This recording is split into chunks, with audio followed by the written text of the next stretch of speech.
I'm going to go over the Check Your Understandings in Chapter 9. The first one we'll take a look at actually is Check Your Understanding 9.1, and this is on page 71. In this particular example, I have an overlapped voice that I'm going to try to fix. And this is the key of D. A 1 chord is D, F sharp, A, and a 5 chord is A, C sharp, and E.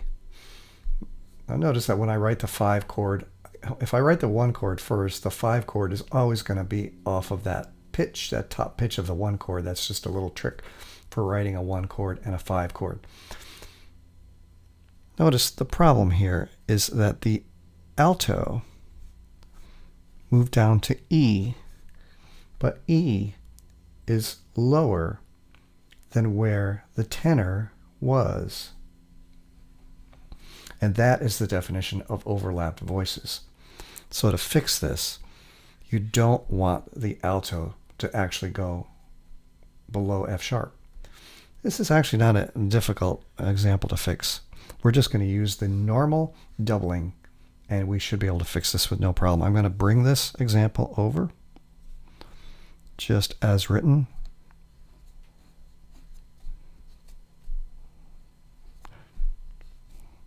And then when I double the 5-6 chord, the A, C sharp, E, I'm going to actually double the soprano. So I'm going to have A, and I'm going to have another A, and I'm going to put that here in the alto so it doesn't have to go so low. The C sharp, which I'm going to put in the bass. I have to actually put the C sharp in the bass because it asks for a first inversion chord. So that's the third of the chord that's got to go in the bass. And the other pitch is E, and I'll put that right here. So I've gotten rid of the overlap voice just by using a standard doubling for first inversion major and minor chords, in which I double the soprano.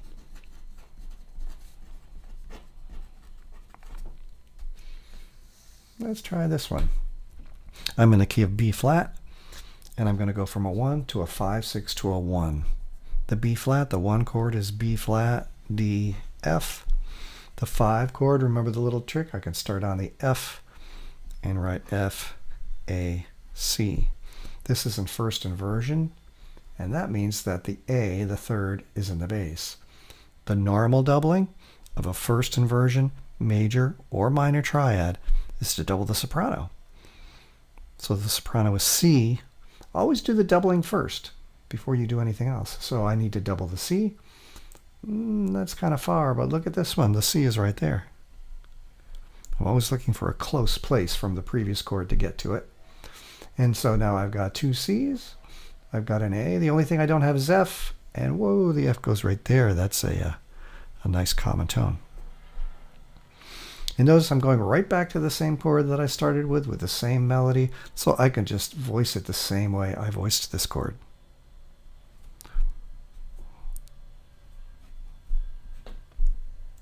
All right.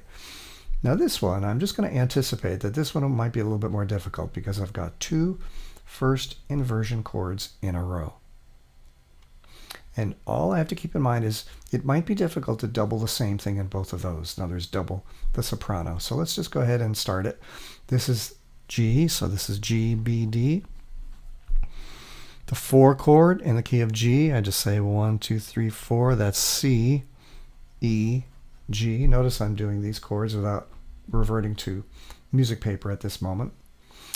The 3 chord in the key of G, 1, 2, 3, is B, D, F sharp, and those are my 3 chords.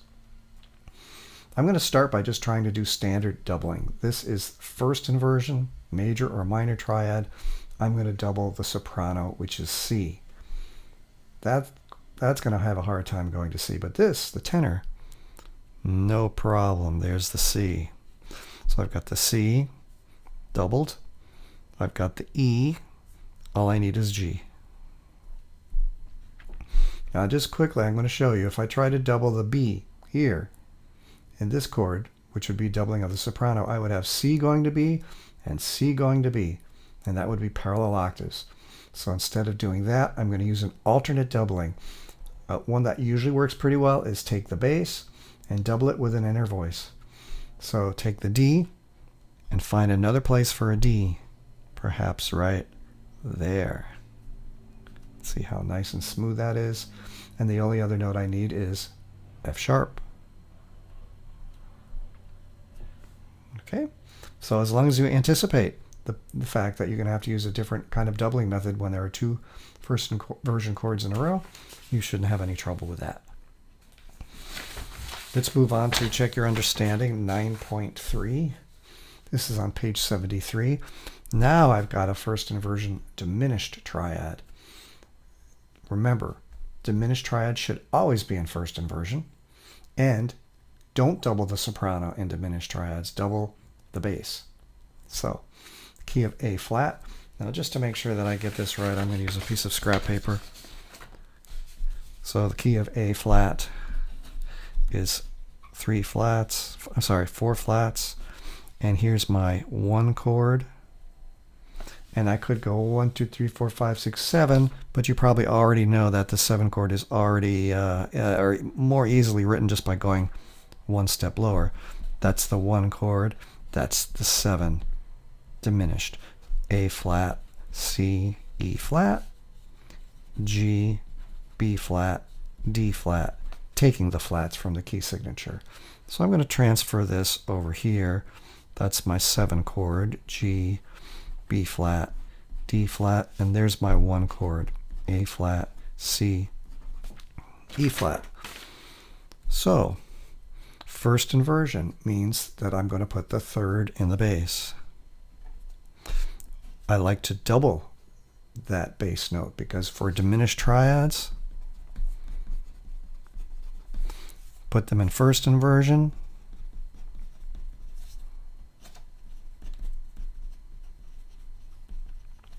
and double the bass.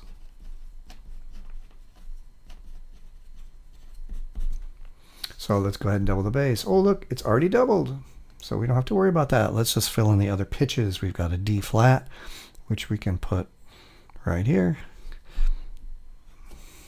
And we've got a G that we can put right here.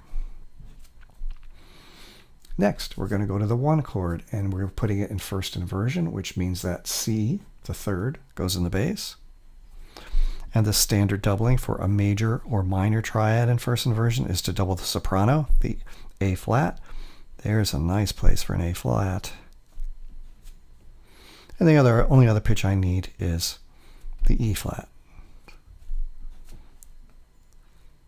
So that's very good voice leading. I've got all the notes, everything is good. Let's go ahead and try the key of F sharp minor. And I need a 2 chord and a 5 chord. I'm going to go ahead and help myself here by making sure I know those chords. Here's F sharp, that's the 1 chord, and then the 2 chord, and then the 5 chord. And when I write a 5 chord in a minor key, I need to raise the leading tone. So the 2 chord is G sharp, B, and D. Those don't have any sharps. And the 5 chord is C sharp, E sharp, because I had to raise it, and G sharp. So I'm going to put that over here to keep track of it. G sharp, B, D, C sharp, E sharp, G sharp. The 2 chord in a minor key is diminished. So I need it in first inversion. It already asks for that, so that's easy. Put the 3rd in the bass. And we want to double the bass, the B. So how about in the tenor? So now I've got a D. Now I've got my 3rd in the bass and doubled. So all I need is a G sharp. The 5 chord is in root position. So I'll put the root right there. Root position chords, we double the bass. So the doubling has already been done. We have 2 C sharps. we need an E sharp. Now, E sharp, notice this is not too bad coming to an E sharp. That's only a third. For this to go to an E sharp, it would have to go all the way up to here. A fourth and sharp would make it a tritone. So you wouldn't want to do that in this voice. That E sharp's going to have to go in this voice. And then the only other pitch we need is G sharp. Okay, so students often forget to raise leading tones. So make sure you do that. Okay, and the last one we'll look at is check your understanding 9.4 on page 74. On these, we're going to use a Phrygian half cadence. And what that is in a minor key, 4 in first inversion, 4, 6 goes to 5. That's just what a Phrygian half cadence is. 4, 6 going to a 5 in a minor key.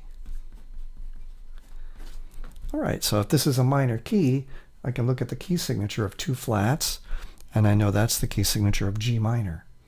So the 4 chord, 1, 2, 3, 4, G, A, B flat, C is a C minor triad, C, E flat, G, and a 5 chord, 1, 2, 3, 4, 5 is a D chord, D, F, A. Make sure you raise the leading tone, as you always have to do in a 5 chord. So for the 4 chord, it's in first inversion. So let's put the E flat in the bass. That's the third of the chord. That makes it first inversion. The doubling of a minor triad in first inversion is to double the soprano. So we'll put another C right here. So we've got the C, we've got the E flat. All we need is the G, and we'll put that right here. Next, the 5 chord in root position. So let's go ahead and put the bass pitch in first. That's D. And as you know, with root position triads, you want to double the bass, which it already is doubled because it's in the soprano with that given note. So we need the F sharp. That's a nice, easy movement to the F sharp that's only a half step away. And then the A. Notice we could not have gone to F sharp from the tenor because trying to go from a C to an F sharp would be a tritone, which is not an interval you want to write in any voice melodically. This is 2 sharps, and it's a minor key, so that's the key of B minor. The 4 chord, B, C sharp, D, E, is E, G, and B. And the 5 chord, 1, 2, 3, 4, 5, is F sharp, A, and raise the leading tone, and C sharp. Sorry, F sharp. Okay, now first inversion of the 4 chord, you take the third of the chord, the G, and put that in the bass. Next thing, let's do the doubling. A minor triad, first inversion, double the soprano. So put in another B. So we've got the G, we've got the B. All we need now is the E. Finally, the 5 chord. Let's put the bass.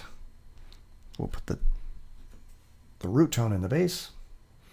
We want to double the root tone, which we always do in root position chords. So F sharp, put another F sharp. So we have the F sharp doubled, we have the A sharp. All we need now is C sharp. And that looks like a nice easy path to the C sharp. So there you go, some Phrygian cadences.